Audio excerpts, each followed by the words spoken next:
I'm Jessica Fisher from Good Cheap Eats, and today I'm making pulled pork in the slow cooker.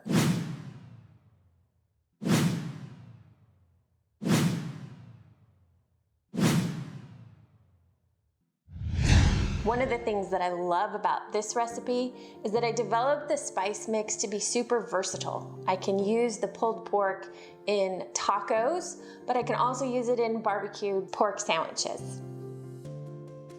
Let's start with the special spice mix.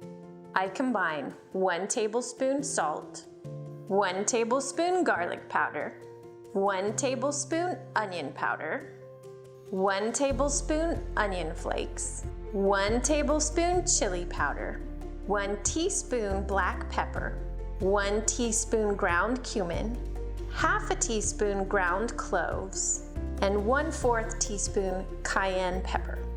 Stir the spices together to combine well and set it aside.